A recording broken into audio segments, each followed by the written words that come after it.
नैनम छिंदंत शस्त्राणि नैनम दहत पावका न चैनम क्लेदंत्यापो न शोष्यत मारुता वा सांस जीर्णानि यथा विहाय नवानि गृह्णाति नरोपराणि तथा शरीराणि विहाय जीर्णानि अन्यानि संयाति नवानि देहि न जायते मृते व कदाचित् नयम भूता भविता व न भूयाजो नित्य शास्त्रो एवं पुराणो न हन्यते हन्य माने शरीरे शुद्धोसि बुद्धोसि निरंजनोसि संसार माया परिवर्जितोसि संसार स्वप्नम त्यज मोह निद्रा मंदालसा वाच्य मुआच पुत्रम।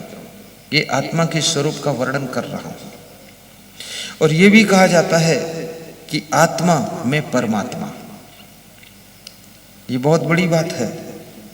आत्मा अगर इतनी पवित्र हो गई है, पवित्रता की उच्च सीमा को प्राप्त कर लिया है, तो आत्मा परमात्मा को डिग्री की प्राप्ति होती है और वही आत्मा परमात्मा का रूप लेती है।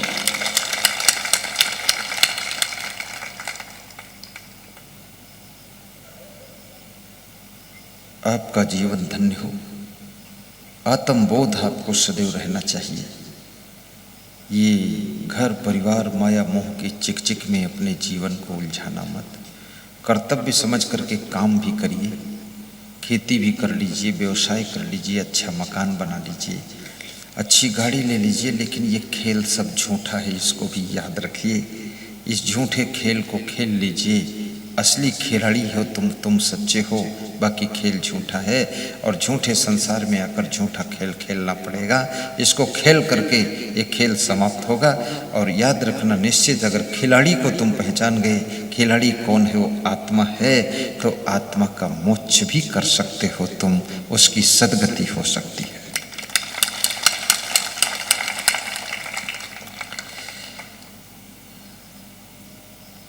आत्म शांति के लिए सद्ग्रंथों का अध्ययन भी किया करो, किसी महान पुरुष के फोटो का दर्शन भी किया करो, प्रवचन भी सुना करो, ज्ञानदायी भजन भी श्रवण किया करो।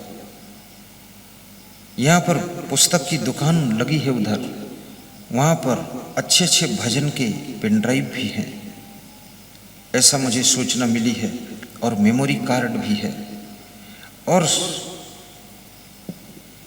बहुत सुंदर धार्मिक किताबें भी छोटी छोटी हैं, जिनको पढ़ने से आपके मन को शांति मिलेगी, उलझन कम होगी, और जो आपकी समस्या है वो किताब खोलोगे वही का समाधान मिल जाएगा। ऐसा उसमें खेल है। और शरीर को स्वस्थ भी रखने का प्रयास कीजिए। बहुत ज्यादा स्नान भी मत किया करो, थोड़ा स्नान कर लो। 100 बाल्टी नहाना ये भी खतरे से खाली नहीं है, 2-4 बाल्टी काफी है। कितने लोग दिन में 3-3, 6-6 बार स्नान करते हैं और फिर कहते हैं कि तबीयत बहुत खराब है। ये शरीर बहुत ठंडी भी सह नहीं सकता है, बहुत गर्मी भी नहीं सह सकता है, ये भूखा भी बहुत नहीं रह सकता है, प्यासा भी नहीं रह सकता है। इसको थोड़ा भोजन भी चाहिए, थोड़ा पानी भी चाहिए, और थोड़ा सा इसको अधिक गर्मी लगे तो हवा भी पंखे की चाहिए, और ज़्यादा ठंडी लगे थोड़ा गर्म कपड़े भी चाहिए। और कभी आपको लगे कि शरीर में ज़्यादा शीतलता है तो थोड़ा सा आप अरहर की दाल खा लीजिए। लगे ज़्यादा शरीर में गर्मी है तो मूंग की दाल खा लीजिए। और आपको लगता है पेट में कब्जियत है तो केले की छिलका वाली सब्जी बनाकर खा लीजिए। अगर आपको लगता है कि हमारे पेट में भूख नहीं लगती है तो हरी पत्ती वाली मुकैया का साग बनाकर उसको खा लीजिए। 3 दिन में आपके पेट में भस्मक रोग तैयार होगा, जो खाओगे सब भस्म हो जाएगी। और यदि आप ये सब नहीं कुछ खाना चाहते हलवा जलवा, तो फिर पेट संबंधी शरीर की आवश्यकता के अनुसार आयुर्वेदिक औषध पहले लीजिए। आप आयुर्वेदिक दवाई का थोड़ा सहारा लीजिए। घुटना में फर्स्ट दिन दर्द हो, कोई जेल मलहम फट से लगाइए, आप इंतजार मत कीजिए।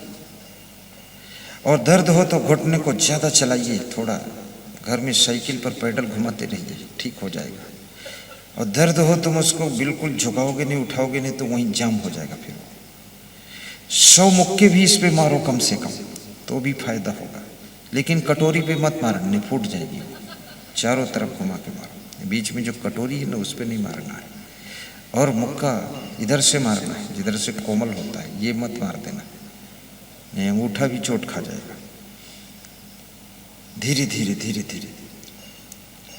और साथ में आपको अगर ऐसा लगता है कि हमारा शरीर एक्टिवेट नहीं हो रहा है, तेजी नहीं पकड़ रहा है, स्पीड से काम करने का मन नहीं होता है, तो इसके लिए एक सबसे बढ़िया इलाज है, सुबह सुबह हिम्मत करके थोड़ा दौड़ो। आप बॉडी रिचार्ज हो जाएगी दौड़ने से। लंबी सांस लो, हफ जाओ, ऐसे होना चाहिए। तुम हफते कभी हो ही नहीं, लंबी सांस चलती ही नहीं है। लंबी सांस चालू हो जाए तो कपालभाति चालू हो जाती है। जो ऐसे कपालभाति करते ना, पेट अंदर बाहर, वो तो जब हफ जाओगे अपने आप अंदर बाहर होगा। और कुछ रामदेव से भी करना सीख लो। बाबा रामदेव बहुत योग के बारे में जानते हैं, लेकिन पूरी पूरी उनकी नकल मत करना। वो जितना सब कुछ करते वो तुम मत करना, क्योंकि वो तो ट्रेनिंग देते हैं इसलिए करके दिखाते हैं। और तुम अगर बाबा रामदेव जैसे पेट घुमाते हैं, तुम घुमाओगे ना, तुम्हारे पेट में कुछ उलझ जाएगा, आते आते फंस जाएंगे। तुम्हारा पेट घूमेगा भी नहीं, क्योंकि कितने लोगों का पेट तो इंडिया गेट है। पेट ऐसे है बिल्कुल कद्दू, बिल्कुल लचता ही नहीं, दबता ही नहीं, सिकुड़ता ही नहीं, घूमेगा ही नहीं। बाबा रामदेव तो पेट को ऐसे घुमाते हैं, लेकिन इतना तुम्हें घुमाने की जरूरत नहीं है, क्योंकि बिना घुमाए कोई जानवर पेट नहीं घुमाते हैं, ठीक रहता है। अब इतना कोई तुम्हें ट्रेनिंग थोड़ी देनी है। अब पेटो ही दिन भर घुमाओ रही हो तो और काम का करियो। तो इसमें मीडियम टाइम देना है, ज्यादा नहीं, और प्रेम से रहना, आनंद से जीना। और यहाँ पर राजस्थान के एक भक्त आए हैं, महेंद्र सिंह छाबड़ा वाले। वे श्री च्यवन आयुर्वेद कंपनी की बवासीर की, पथरी की, घुटना दर्द की, कमर दर्द की, कब्जियत की, पेट की, और कितनी कितनी उनके पास पेटेंट दवाएं हैं। हमारा एक संत है जो मेरी गाड़ी चलाता है। ऐसे तो बहुत संत हमारी गाड़ी सभी चलाते हैं, हम सबसे चलवाते हैं थोड़ा बहुत। तो बोला यहाँ को दर्द हो रही है, तो हमने कहा उसके यहाँ से ले लो। तो उसने लिया, एक दिन बोला आधा खत्म हो गया। मैं कहा 2 दिन ले लो। 2 दिन बाद बोला 75% ठीक है। हमने कहा ले लो 3-4 दिन। ले लिया, बोला 100% ठीक है। और गुरुदेव तब से दर्द हुआ ही नहीं है।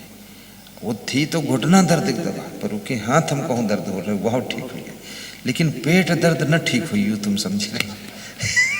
हाँ, आँख दर्द मुका डाल आँखी फूटिन जी। हाँ, तुम सोचो सब दर्द खत्म हो जी, तो अलग अलग टाइप के दर्द है, दांत का दर्द थोड़े खत्म हो जाए।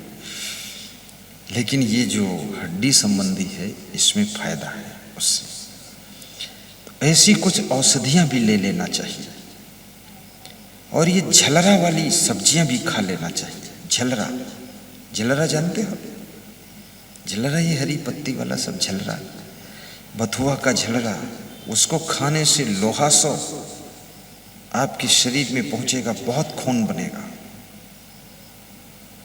और थोड़ा 1 चम्मच मीठा भी खा लिया करो, बहुत डरो मत, शुगर हो जाएगी। शुगर वगैरह 1 चम्मच से नहीं होगी। अब आधा किलो रसगुल्ला खाओगे तो शुगर हो ही जाएगी। आधा किलो मत खाओ, कभी कभी 1 आध खा लो। अगर शुगर होने की संभावना है तो पूरा बंद कर दो मीठा। आखिर शुगर हो जाएगी तब बंद करोगे, इसलिए पहले से बंद कर दो। और चावल बंद कर दो, आलू बंद कर दो, मीठी चीजें बंद कर दो, हंसना शुरू कर दो, टहलना शुरू कर दो, दौड़ना शुरू कर दो, और गहरी नींद सोना शुरू कर दो। शुगर फुगर सब कंट्रोल हो जाएगी, खत्म हो जाएगी। शुगर वालों को तो पागलों की तरह हंसना चाहिए, हा हा हा करना चाहिए। लोग कहें का तुम पागल हो, तो तुम कह दिया करो इसमें कोई क्या संदेह है। ऐसे बोल दिया करो। हंसने से बीमारी बहुत खत्म होती है। लोग हंसते नहीं। कितने लोग हंसई में शर्माते, बोलई में शर्माते, अरे बैठे में शर्माते, खाए में शर्माते, चुप्पे से मुंह में थोड़ा कौर धरते वही हम लड़पुड़ा के लील जाते। और कितने लोग खाए के बाद तो हाथ धोए में शर्माते, वो पाछे हाथ धरे हैं ले जा चुप, ये हाथ का कोई जान रहे तुम्हारे हाथ है कोई लुलवा हो तो हाथ धोई लो, इमा कौन शर्म है, वो हम शर्माते। अधिक शर्म अधिक संकोच भी आपके विकास को रोकता है, और बिल्कुल शर्म संकोच नहीं है तो आपके चरित्र को नष्ट कर देता है। थोड़ा शर्म भी होना चाहिए, लेकिन बहुत ज्यादा नहीं। जैसे यहां मैं बैठा हूं सत्संग सुना रहा हूं,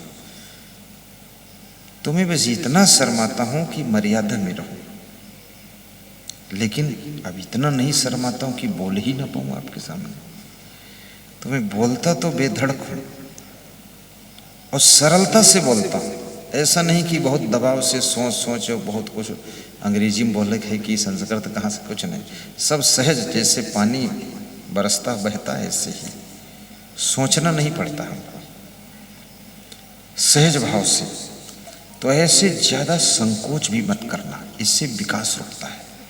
दुकान पर बैठो तो मोबाइल में आप कुछ रंग बिरंगा फोटो वोटो मत देखो, ये देखो ग्राहक की तरफ मुंह रखो। कितने दुकानदार मुंह लटकाए मोबाइल में कुछ करते। अब ग्राहक आता है, देखता है कि ये तो मोबाइल में भिड़ा है, अब आगे बढ़ जाओ, ठीक नहीं। मोबाइल के चक्कर में बात को पढ़ना। और दुकान पर ग्राहक हो ना हो लेकिन मुस्कुरा कर बैठो। कितने लोगों की दुकान पर ग्राहक 1 घंटा नहीं आए तो वैसे बैठे जैसे मरघट में बैठे, मुंह लटका कर बैठे हैं, बहुत दुखी निराश। अरे नहीं आए तो क्या झंझट है, कहा कोई ग्राहक तुम्हारी जिंदगी है। ज्यादा से ज्यादा दुकान बंद हुई जी तो बंद हुई जी, तो कुछ नवा काम चालू भी हुई जी, अब इतनी टेंशन नहीं है। एक जैन धर्म का आदमी मेघनगर में गुजरात बॉर्डर पर कपड़े की दुकान खोली से, कहा लग 2 साल बैठे रहे, कुछ बिका बिकावा शुद्ध सा ही नहीं। तो कहला एक दिन तुम्हारे प्रवचन सुने तो सब कपड़ा वपड़ा हम उठाए, थोड़े बहुत बचा रहे, कहला हम सब बांट देन गरीबन की, ले जाओ छुट्टी में ले। बांट देन घर में आए तो पत्नी बहुत नाराज भाई कि तुम सब निपटा रही हो, खई हो का, तो हम कहन कपड़ा वैसे न खाते न बिकत रही और सड़ी जाई। और मजेदार आदमी था, रमेश लालवानी नाम था, हमारा बहुत प्रेमी था वो जैन धर्म का। तो बोला कि गुरुदेव फिर साल भर हम कुछ करबे नहीं करेंगे, बस खाली हम सीखते थे, देखते थे। और 1 साल बाद हमने 4 करोड़ कर्जा लिया बैंकों से, और कर्जा लेके, क्योंकि हमने सुना धीरू भाई अंबानी हजारों करोड़ कर्जा लेना है, तो हम कहें 4 करोड़ हम ले गए, आखिर मरे तो है है, और मनमोहन आई है तो माफ तो करबे करिए। 4 करोड़ ले से, और बोले लेके कर्जा गुरुदेव फैक्ट्री खोले, ये डब्बा बनाने वाली जो दफ्तिक डब्बा होते हैं ना, पानी बोतल उसमें आते, किराने का सामान आता। बोले इतना बिका है डब्बा, जिले में कोई फैक्ट्री रही नहीं करे, अपनी रहा। बोला हम हो गए माला माल। तो पत्नी बोली तुम बुद्धिमान आदमी हो। तो हमने कहा कि पहले बहुत नाराज हुई थी तुम, जब तक आदमी साहस के साथ काम नहीं करेगा, आप रिस्क नहीं लोगे, तब तक कुछ कर नहीं सकते आप। और हंसते हुए दुकान पर बैठिए, ग्राहक से मीठा बोलिए, सामान उस रेट में दीजिए जो रेट में सामान मार्केट में उससे सस्ता कहीं ना मिले। सस्ता बेचो, ज्यादा बेचो, ईमानदारी से बेचो, खुश होकर के बेचो। 2-4 रुपये कोई न दे, कहे तो धन्यवाद है, सब आप एक दुकान है पूरी ले जाओ। इतना कौन मूर्ख जो दुकान लीजिए, वो बार बार आएगा वहाँ, और जब बार बार आएगा तो उसी से प्रॉफिट मिल जाएगा, बैलेंस बन जाएगा। और तुम 2 रुपया बाद कुर्ता नचोबर करी हो तो फिर काम जाने दो, दुकान पर झगड़ा नहीं होना चाहिए, क्रेडिट खराब होती है। और कम से कम 1000 ग्राहकों के नाम अपनी डायरी में लिखो, मोबाइल में नहीं, डायरी में।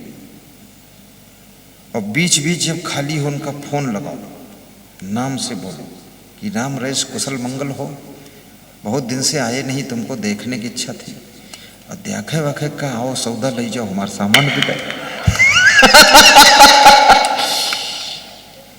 अभी एक शाहजहानपुर के सज्जन आए तो बोले होटल खोलन है। तुमने कहा कहाँ है? बोले कचहरी के सामने है। तुमने बोर्ड सही लगा है कि नहीं? कि पुरान लगा है, 10 साल पुरान, पेंट उड़ी गई। हम पीपा लगाए होगा, उतार एक सही लिखो। हमने कहा होटल का नाम का है? बोले दादा का नाम रहे बुद्धा लाल, तो उन्हीं के नाम से बुद्धा लाल होटल। हम कहें बुद्धा उद्धस काम न चली, नाम ऐसा रखो जो सार्वजनिक नाम हो। बोले क्या रखे? हमने कहा लिखो आकाश होटल। तो बोले ये तो दिमाग में कबू नहीं आवा है, कहने ई के अलावा और कुछ? तो हमने कहा और लिख दो सासू बहू होटल। तो सब सोचे हैं सास बहू बनावत पूड़ी कचौड़ी खाओ चलो। तो बोला गुरुदेव कुछ और समझाए दो। कल 2 बार चुनाव लड़न हारी गए पार्षद में। हम क्या समझाए से फायदा का, हमारा टाइम बर्बाद हुई, 2 रुपया दक्षिणों न दे। बोले दक्षिणा हम दे देवे, समझाओ। तो का समझाए दिया राजनीति के ट्रिक और होटल का ट्रिक। अब बोला अब हम जुट जाएंगे। जब होटल तुम्हारा बैठ गया तो राजनीति में कहाँ सफल हो गई? जब हम पैसे ने खाम खा घूमत हुआ पार्षद का चुनाव लड़ा था। क्योंकि जनता जितनी है वो सब लालची, सब चाहते 2-4 हजार ही उधर जाए, और तुम खुद ही लाल ले पड़े हैं आलू भूंजी खाते। तो पहले अपने को सफल बनाओ, संपन्न बनो, जहां जाओ कुछ दे सको। अभी एक नेता है हमारे यहाँ गोलक ओकरनाथ में, उसका नाम है कुछ साहनी, नाम है साहनी, रोमी साहनी। ये राजनीति में भी रहते थोड़ा है। तो वो रोमी साहनी क्या करता है, जहां जाता है जोने गांव में जाई 100 से साड़ी बांट देते। उसके ट्रैक्टर की एजेंसी, मोटरसाइकिल की एजेंसी, हांडा की एजेंसी, और वो राइस मिल, और उसका भाई सब देखता है बिजनेस, और सड़कों का ठेका भी ले लेता है भाई। और वो जो है पहली बार लड़ा, विधायक चुनाव जीत गया, फिर पार्टी बदल दी तो फिर जीत गया। हमको तो एक ही बार मिला वो। तो हमने कहा फार्मूला क्या है? कि फार्मूला कुछ नहीं है, लूटो और लुटाओ। बोला सब जेब खाली कर देता हूं, 20-30 हजार लेकर निकलता हूं घर से, सब बांट देता हूं। कोई हमारे द्वारे आ जाए, 200-400 रुपये का दन दी थे, गरीब आदमी कोई आएगा, अपनी जेब से दे दी, गवर्नमेंट फंड वंड कोई ठिकाना नहीं, तो हम अपना बांट देते। आखिर चुनाव में 3 करोड़ खर्च करूंगा, हार जाऊंगा, क्या फायदा? तो पहले से 2 करोड़ खर्च कर दी थी। वोट कंप्लीट है, ज्यादा मांगने वोट जाता नहीं, पूरा वोट मिलता है, और 2 बार बन गए विधायक। उदारता रखना पड़ेगा। किसी बेटी के विवाह में जाओ, वहां भी 1 बोरी शक्कर ही दे दो। अब वो मिनिस्टर साहब बेटी के विवाह में आएंगे, उनके साथ 50 और लोग आएंगे, वही 10-20 किलो वहां रसगुल्ला खा जाएंगे, और 10 रुपया देंगे नहीं, खीसे काटे निकल जाएंगे। अब बेटी के विवाह में भी, और फिर कहेंगे हमको शुगर हुई गई, तो शुगर का कोई हमका हुई जी। जब बेटी के यहाँ ठग ली हो तुम, 10 किलो रसगुल्ला खाए ठेलुहा लाइक चले गयो, और हियाँ शक्कर नहीं दे 1 बोरी तुम, तो तुमसे नाराज तो हम ही नहीं, ना दे हो शक्कर तो तुम्हारे शक्कर फिर पेशाब निकली। तो कुछ दान पुण्य भी करना चाहिए। इतना रुपया करोगे क्या? मैं देखता हूँ भारत देश के लोग रुपया सब वहाँ स्विट्जरलैंड बैंक में जमा किए। ये मरी है भारत में, पैसा दूसरे देश में जमा है। ये कोई बताइयो नहीं भाई जमा कहाँ है, कितने वैधा लोग, अरे अपने यहाँ जमा करो, और जमा करे नई जगह है तो फिर हम लोगन पास लो जमा करो, हम फाइनल कर दी। नोटबंदी हुई तो हमारा एक संत बोला गुरुदेव अब हो सके जिनके पास रुपया ज्यादा हो धर्म के लिए दान करें। अरे हम घिन ये चंडाल गड़सस खांद गड्डी फेंक दे दिया ही नहीं। तो बरेली में यहाँ बहुत रुपये की गड्डी गड़सस खांद सड़क पर फेंक दी, लेकिन दहीन नहीं। अरे गरीबों को दे देते गांव में जा करके, बेचारे कम से कम कुछ अपना काम चल जाए। इस सड़क पर काट के डाल दिन रुपया, हम कहना अच्छे हुआ गरीबन नहीं काट डालिन गुस्सा में है। और नोटबंदी में गरीब बहुत खुश हुआ। गरीब इसलिए खुश हुआ कि जो अमीर रहे वो हमरे तना वह हो ठीक है, बहुत खुश। गरीब को मिला होला तो कुछ नहीं, लेकिन जिनके पास रहे वही निपट गए, ये खुशी बहुत होगा।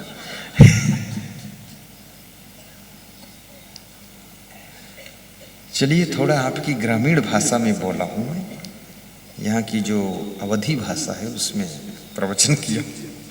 ये भाषा में कभी कभी गुजरात में भी बोल देता हूँ, छत्तीसगढ़ में बोल देता हूँ। तो हुआ कि लोग तो समझत नहीं ज़्यादा, लेकिन हिया हुआ किया बोले तो उनका अच्छा लगा। कहा तो वो अपने हिया वाली भाषा बोल देते नहीं आप। ये बहुत अच्छी भाषा है, मीठी भाषा है। और वही बात शुद्ध हिंदी में कहें तो वो भी ठीक है।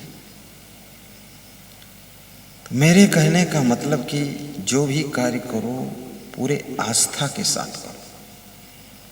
संत भी बनो तो पूरी श्रद्धा से बनो, फिर उनमें बकवास दूसर न रह जाए। अब संत बन गए और भतीजा के हैं गोदम खिलावत घूमत, तो तुम कौन मॉडल के संत हो? अब तुम अभी भतीजे के मोह में पड़े हो तो बात खत्म ही हुई। दुनिया के जितने लड़का वो सब तुम्हारे भतीजे, मैं एक भतीजे का ले बैठे। हाँ, और संत बन के हो भाई से नांदा देखा तो अपने घर में जाएगा, कहते ये पार नांदा काहे बना उधर बनो, तो तुम संत काहे? तुम तो खुद ही हो एक पड़ावा बने हो भैंसिन के।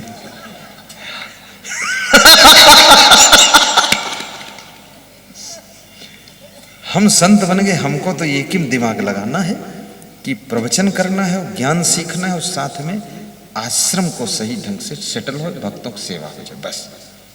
दूसर हुआ काम ही नहीं है।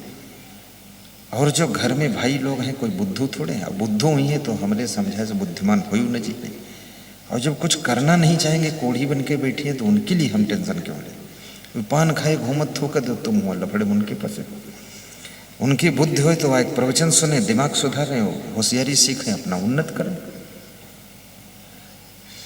मैं तो इस फार्मूले का आदमी हूं। संत बनो, पूरे मन से बनो, संत जीवन में भी सफलता है, शांति, ठीक से त्याग वैराग्य होना चाहिए। कितने संत मेहरकुल्ला संत है, उनकी बुद्धि विवेक कुछ नहीं, बहुड़म है। अगर वो ख्यात तरफ जाए तो वहां से कुतिया ले आइए, दिमाग फेल है, ना मालूम कहाँ से चेली चाली बनाए गए हैं, सदनी बनाए के साथ हम घुमाते हम कि ये कौन है कि नहीं मतवा राम, तुम कौन मते राम, चले रहो राम। लंका पहुंचो जाए, बुद्धू कहीं का। मेरा छत्तीसगढ़ की कुंभ मेला में एक सत्संग था, वहाँ जो कैंप हमको मिला, कचरागंज में हम कहीं जाते नहीं, हम बड़ी जगह लेते हैं और सेटिंग से काम करते हैं। तो मिला तो मैं एक सधुआ एक सधुनी बैठ रहे, तो हम सत्संग से छूटे तो हमरे कैंप में पता नहीं कहाँ से आएगी लाल कपड़ा पहन। तो मैं चेक जरूर करता हूँ, मैं बड़ा तेज आदमी रहता हूँ, ये उन्हें धिम्मड़ हुआ भैंसा बुद्धि, सट से निकलता हूँ, सब में झांक लेता हूँ। निकला तो उसमें बैठे थे, हम कहते तुम कहाँ से? तो कहीं नहीं ये सधुनी है, इनका गुरु हुआ स्टेशन पर कहूँ छोड़ दी तो ये भटक गई। तो हम इनका समझा रहे हैं, हम कह यहाँ से निकल लो, तुम पूरे भैंसा बुद्धि के साथ हुआ, निकल बेवकूफ। अरे हमारे कैंप में कैसे तुम आ गए? हम इस तरह के लफड़े करते नहीं, हमारे साथ तुम एक भी सधुनी नहीं पाओगे। कोई है सधुनी? हम सधुनी पदनी रखते नहीं।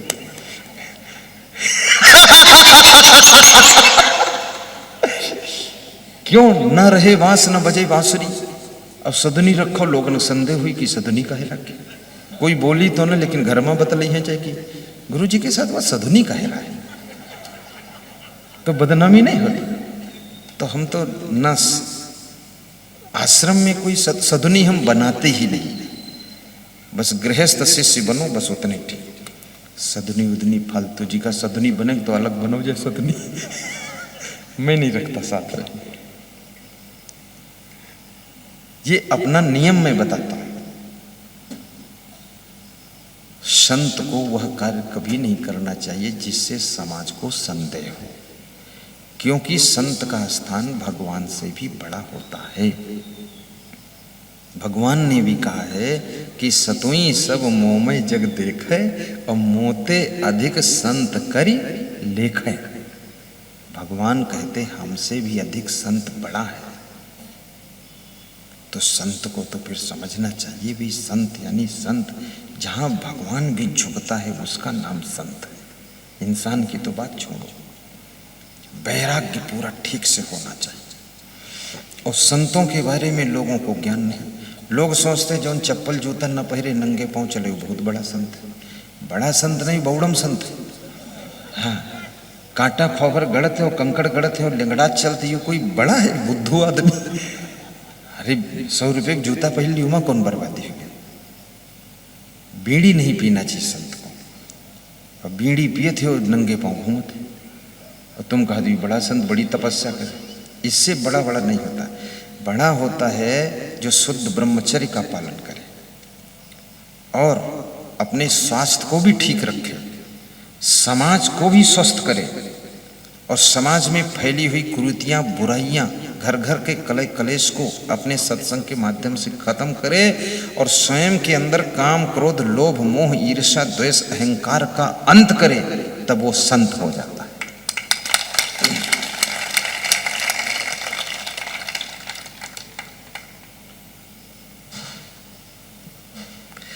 मैं एक बार काशी गया तो वहाँ एक संत का नाम सुना था ज़्यादा, तो हमने सोचा थोड़ा दर्शन कर लेते। वहाँ गया तो उनके पास में पड़ोस पड़ोस में 2 आश्रम थे, बीच में दीवार थी, दरवाजा था।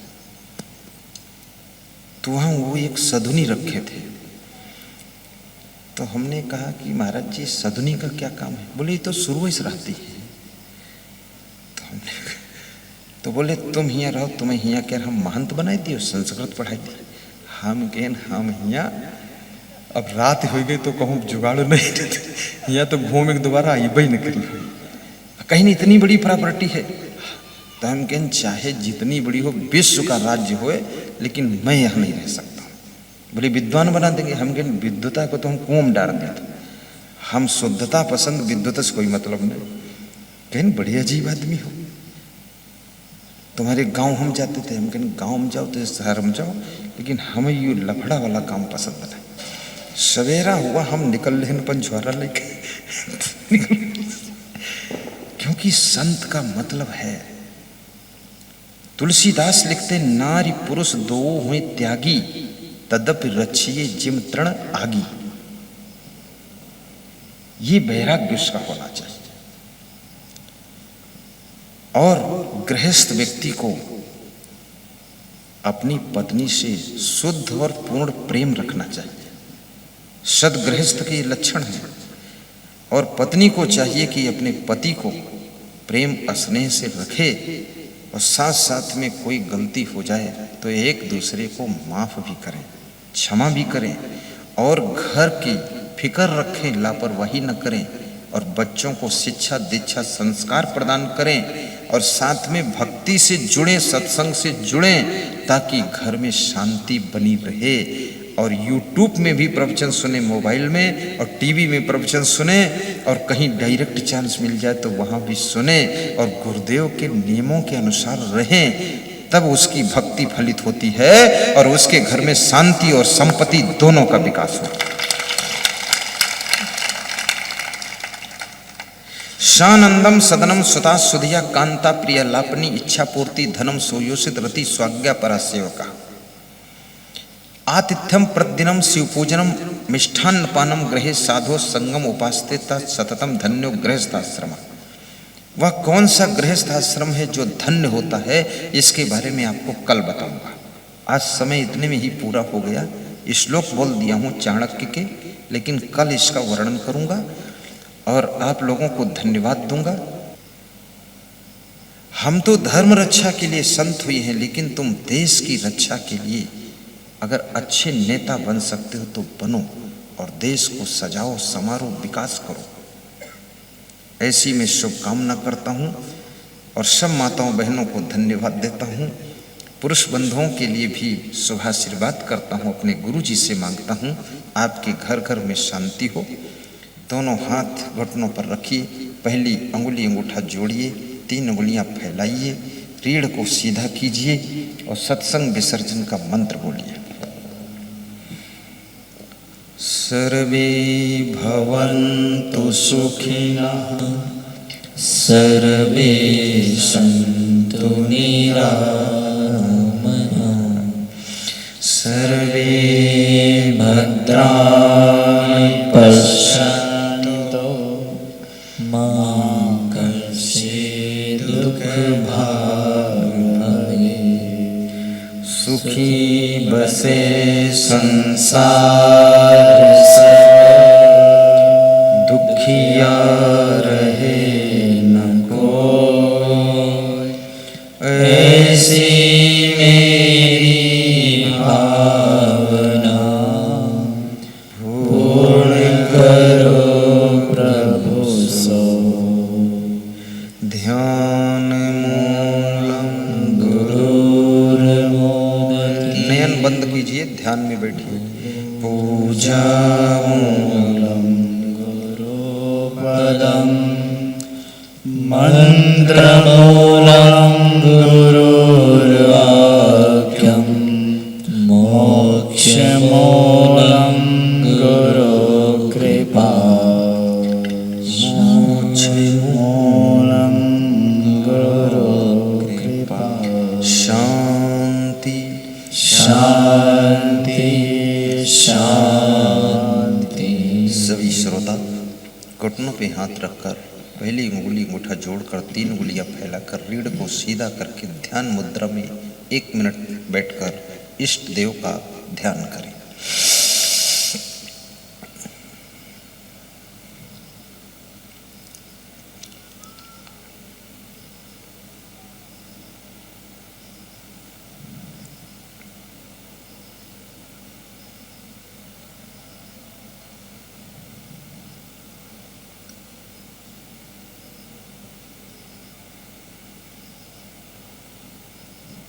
दोनों हाथ स्पर्श करके कोमल अंगुलियां मुखमंडल पर स्पर्श कीजिए।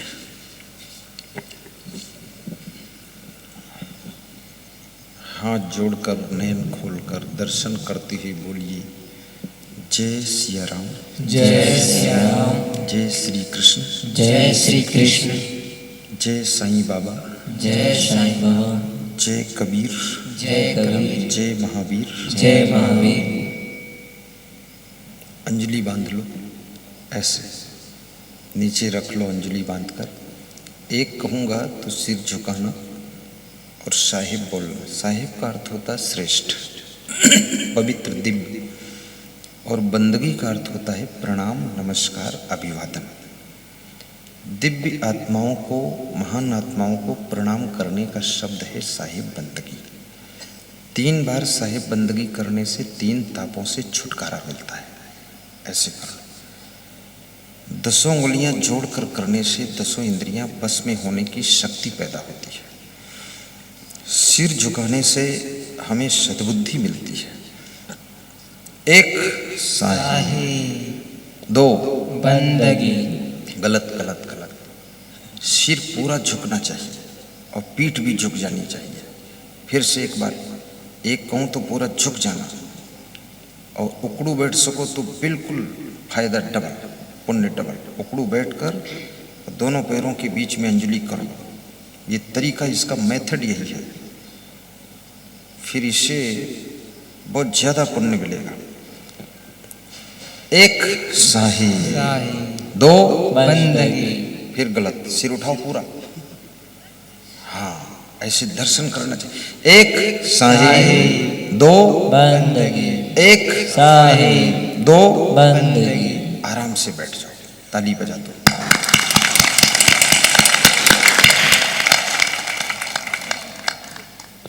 पहले आरती होगी। आरती, इस महा आरती का पुण्य लीजिए। सब लोग यथास्थान खड़े होकर के ताली बजाते हुए हाथ जोड़कर आरती का पुण्य प्राप्त करें। आरती शुभारंभ करें। आरती हो गुरु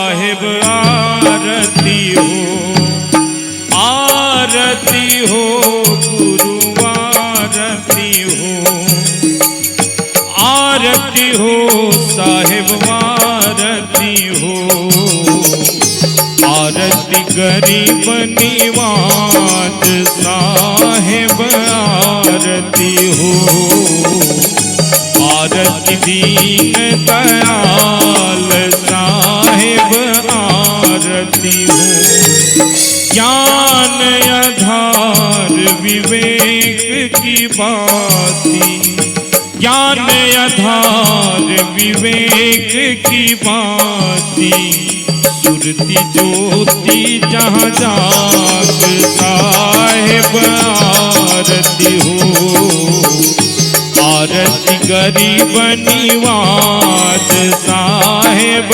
आरती हो, आरती दीन दयाल साहेब आरती हो, आरती करो सतगुरु साहेब की, आरती करो सतगुरु साहेब की, जहाँ सब संत समाज साहेब आरती हो, आरती गरीब निवाज साहेब आरती हो, आरती दीन दयाल साहेब आरती हो, तरस परस गुरु चरण शरण भयो, तरस परस गुरु चरण शरण भयो, टूटी गयो यम